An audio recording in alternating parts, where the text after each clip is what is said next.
So I wanted to do a video on a Q&A from my lucid dreaming course. I'll also do one for my insomnia course as well, but this will give you a chance to see what the students in the course tend to ask about and how I tend to respond. It'll give you an idea of what my coaching program is like and give you some insight into the kinds of things you'll learn if you take the course or if you do the coaching program.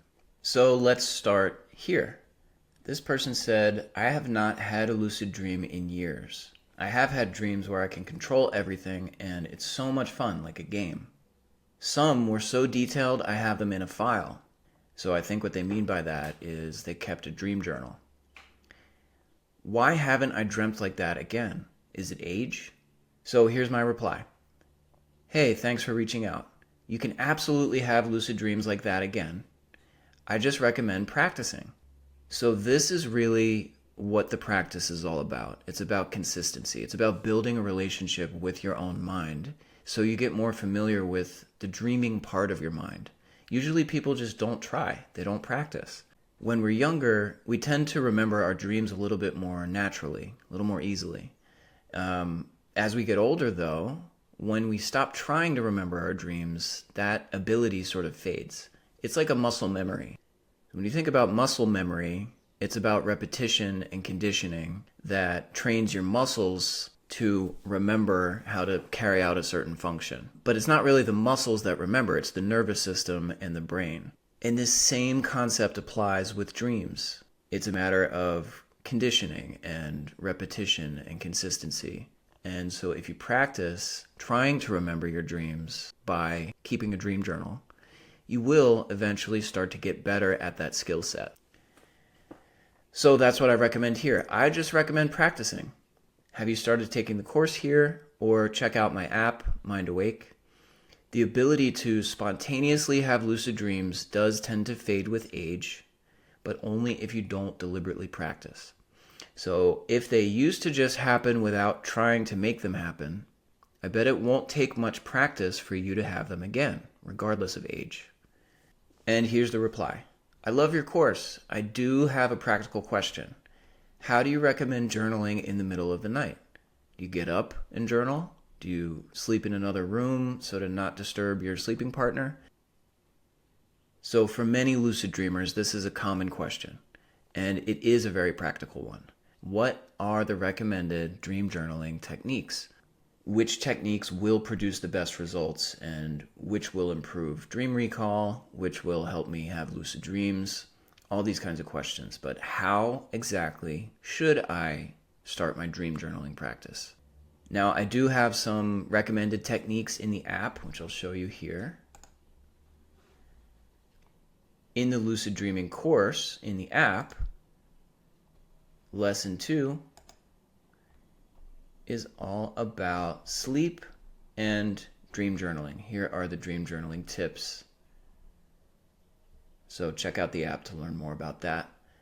And in that lesson in the app, I do offer general tips and tricks for dream journaling, what has worked best for most people most of the time. But everybody's different, and everybody has a different sleeping situation, or some people have bed partners, some people don't.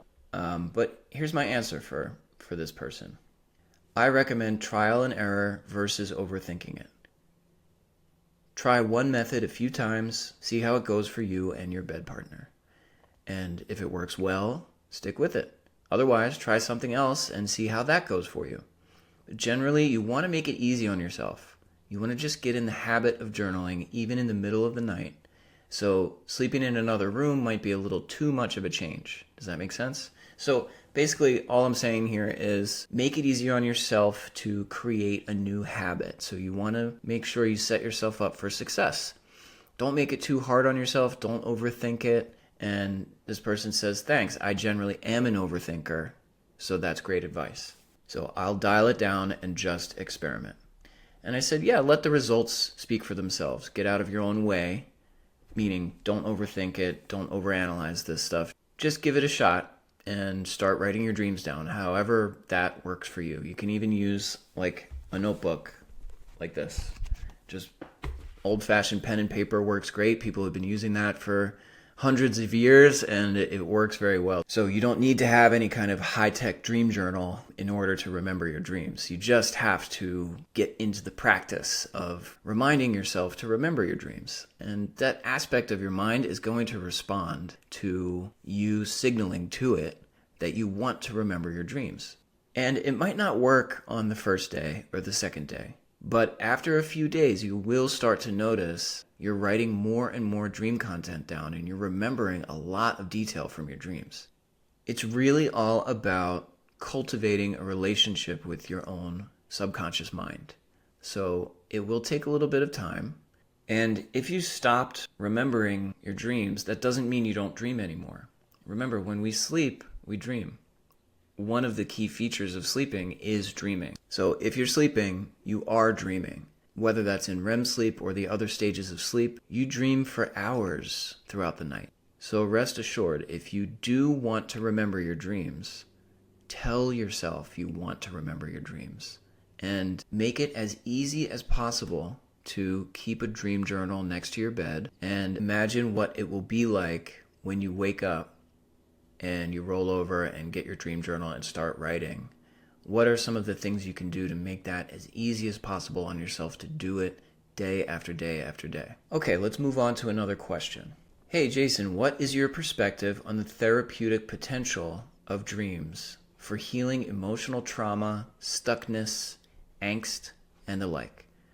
Would you consider creating a course to express your understanding and experience? So that's a really, really interesting question. Here's my reply. Hey, I'd love to write a course focused more on dream work, including lucid dreaming for healing and resilience, etc.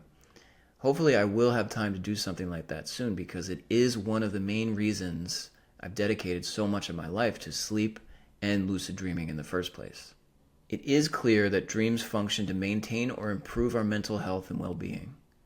And it's clear that cooperating with them and familiarizing with them is a healthy practice that can help us in many ways, including those that you've listed in your question.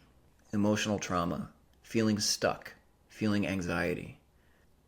There's immense therapeutic potential to explore in dream work. Lucid dreams especially are known to be powerfully cathartic. If there's anything you'd like to discuss, I'm more than happy to, and thanks for checking out my course and writing me here. So I want to talk a little bit about this before we move on to the next question. This is something that I do study very closely. There are a few clearly beneficial therapeutic interventions for nightmares, including imagery rehearsal therapy and lucid dreaming therapy. So people who've gone through certain trauma or people who have PTSD tend to have very intense nightmares, whether it's a replaying of the traumatic event during a dream, or some of the nightmares aren't exact replay of the trauma, but they're just more dreamlike and more abstract and obscure, but nonetheless very emotionally intense. And these nightmares tend to happen very frequently, and it's debilitating. It's very, very difficult to live with these intense, horrifying dreams night after night after night for years. I'm very aware of how serious this problem is for so many people, and I'm actually working on publishing a scientific paper on exactly this topic, looking at the significance of dream-related symptoms on PTSD severity and sleep quality. So much more research needs to be done so we can better understand how to help people who have nightmares like this. But imagery rehearsal therapy shows a ton of promise, because basically what you do in that form of therapy is, whether you're working with a therapist individually or you're in a group, you write down the dream that you want to have, and you set your intentions on that new dream replacing the old dream. So it's called re-scripting. But it's essentially deliberately changing your dream. And by recognizing that you can change your dreams, that this is actually possible, that you can have the dreams that you want to have, and B, taking some actionable steps towards making that happen. In imagery rehearsal therapy, it's a matter of writing down the new dream you want to have, and either changing the ending or just changing the entire dream in any way that you want to. And with lucid dreaming therapy, it's similar, but patients are taught that they can change their dream in real time. So they can essentially wake up during their dream, and if they happen to become lucid in a nightmare, well, that is their opportunity to change the dream in real time. Usually in nightmares, people don't know that they're dreaming. The terror and the fear is all very real. And intense emotions are experienced in lucid dreams. But the difference in lucid dreams is that you know you're dreaming. You know it's not real life. And whatever the threat is that you're running from or afraid of, it's not a real threat. And so that gives you an opportunity because you know you're in a sort of mental model or you're in a simulated world. And it's a chance to start working with that aspect of your mind instead of continually running away from it. And so what that does and why this is so powerful is it changes the way that you relate with that past trauma. It doesn't change the facts, doesn't change what happened, but it changes the way that you conceptualize it, the way that you react to thinking about it or remembering it.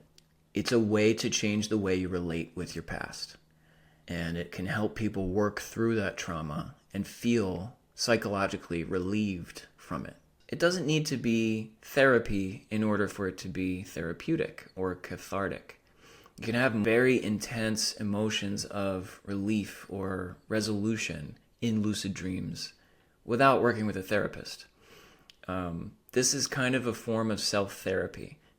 Now take that with a grain of salt because people who are suffering with PTSD and who have been through seriously traumatic experiences, therapy is probably a better course of action. But I just want to make the point that you need to work with yourself. Rather than running away from these things, you can turn and face them and cooperate with this part of your mind that really is trying to help you anyway. Nightmares are a defense mechanism. They're an adaptive function. Dreams are a feature of our biology. And we dream about the things that matter the most to us, whether they're positive things or negative events or concepts or negative aspects of our relationships. It's more adaptive. It's more helpful to dream about negative events or negative aspects of our life so that we can work on them to improve them. That's kind of the general point of why we dream. So if something really seriously awful happens in our life, we will dream about that. And the dreams will reflect the intensity of what happened. But as people recover from traumatic events, eventually they stop dreaming about the event. Eventually those nightmares do tend to go away, whether that's through therapeutic intervention or if it just happens on its own over time, you do eventually stop dreaming about this stuff. So if you can learn to tap into your dreams by lucid dreaming or by re-scripting your dreams in like an imagery rehearsal type of practice, that can help you get to the point where you stop having bad dreams faster than if you didn't even try at all. So thank you to this person for writing this question.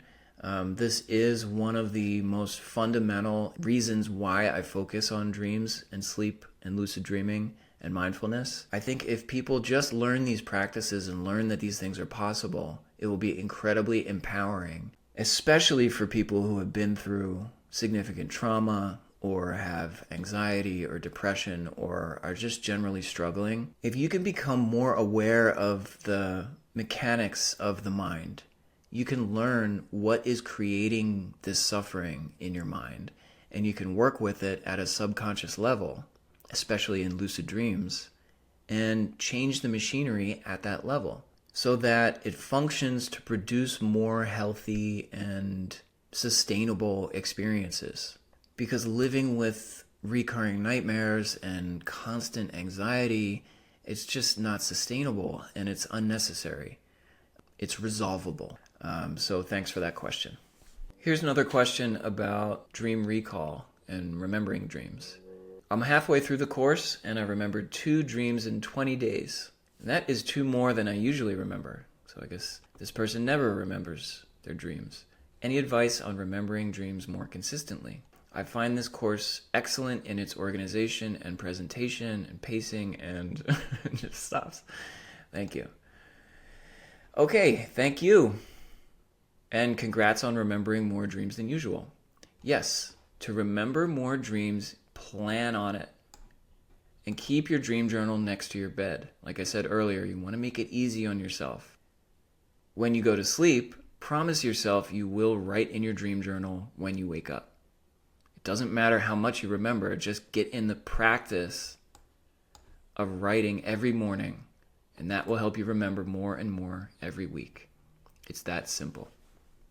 So here are some quick tips that work for everybody, really. Like I said, make it as easy as possible on yourself to just roll over, write the dreams down, and just make it effortless. You can keep a small nightlight next to your bed. Just pick one. It doesn't matter what kind you get. Red light is good because it doesn't ruin your night vision. So if you're using pen and paper, I recommend use a red light because it doesn't wake you up as much. But that's only if you wake up at night. If you wake up when it's still dark out, or if you don't want to wake up your bed partner. But really, it doesn't matter. You can pick whatever you prefer, and trial and error is kind of part of the journey, so experiment. Over time, you'll find what works best for you. One thing that researchers like Stephen LaBerge recommend is when you first wake up, don't move. Just lay completely still in whatever position you're in, but replay the dream in your mind, remembering that you are going to write this down. So quickly replay it in your mind, but don't fall back to sleep. Just run through the events and the details that you can remember, and then you sit up, get your journal, write the dream down, or verbally, record it, or speech to text, or, whatever your preference is for just getting it out of your head and making a quick record of it. That technique works really well. First, don't move, replay the dream in your mind, and then write it down. Another important technique is write everything that you can remember down. Write all the details, the colors, whether it was daytime or nighttime, the details of the place you were in, whether it was a familiar place or an unfamiliar place. This is all stuff that we cover in the Lucid Dreaming course in the app and also in the coaching program. The more you write down, the better. It doesn't matter if the dream was like a coherent story. Usually they're not. Usually they don't make sense. And they're very strange and bizarre, but just write all that stuff down. Don't try to make sense of it. Dream interpretation is something that's better done after you have many dreams written in your dream journal, because then you get context. You can start to see patterns across your other dreams. If you just try to interpret one dream in isolation from all the other dreams you're having, it really might not make sense, and it might not serve you. And maybe you don't know how to interpret dreams, so it's probably a waste of time, especially if you're still half asleep. You're not going to have the cognitive function to unpack all the symbolism and representations and metaphors and stuff that happened in the dream. So I really recommend don't even bother with interpretation. Just write it down. And then you have a record of it, and you can come back to it anytime, whether it's to work on your lucid dreaming practice or to get more insights into the patterns in your dreams. Whatever it is, you have it written down. You have that resource, and you can come back to it. Okay, let's do one more. Hi, Jason. I am journaling and gathering more details in my lucid dreams. After reviewing my patterns and becoming more aware of surroundings, I notice when I have lucid dreams, the feeling of being anxious has decreased. The dreams I have now, I'm more confident, sometimes curious about what and why things are happening. My question is, am I on the right track? I so appreciate your tutorials and insights and help. Thank you. So this is a really good example of how bringing more awareness, more attention, and getting more familiar with your subconscious mind can reduce tension and anxiety and make you more confident and make you feel more comfortable with yourself. So non-lucid dreams tend to be a little bit more negative than positive, but when you bring awareness into your dreams and you become conscious, you become lucid during your dreams, those dreams tend to be a lot more positive. And this is a really good example of that positive change happening with this person. So here's my answer. Yes, you're absolutely on the right track. And this is kind of fundamentally why I initially got into lucid dreaming. This part of the brain, the prefrontal cortex, that helps regulate emotions, rationality, and sensibility, that part of the brain is reactivated during lucid dreams, but it's deactivated during our non-lucid dreams. And personally, I've had those experiences too. I had one dream in which I was in a very uncomfortable, stressful situation. By the way, this dream was I had been kicked out of my house and I had to go live with my aunt and uncle and share a room with my parents, and it was very stressful and very intense. It was a very vivid dream. But then I realized I was dreaming, and I started flying up and out of the room, and I felt a genuine sensation of relief and freedom, and it was cathartic. I wasn't worried anymore. I knew it was a dream, and so I knew I wasn't really in that situation. And that sense of freedom should be practiced because it's a core value of mindfulness as well. Learning to let go, learning to be curious and open, a sense of a new beginning. These are the options we have when we recognize a lot of the suffering in our mind is just in our mind. So these are great things for us to practice. And this is a perfect example of how these positive changes can happen when you start to practice lucid dreaming. So I'd like to thank those people for those questions, and I encourage you to check out the app and start up your lucid dreaming practice. If you found this valuable or interesting, please share with your friends. Please like and subscribe. It will help me get this information out to more people. And check out the links below, especially the coaching program. If you want to learn lucid dreaming, that's the best way.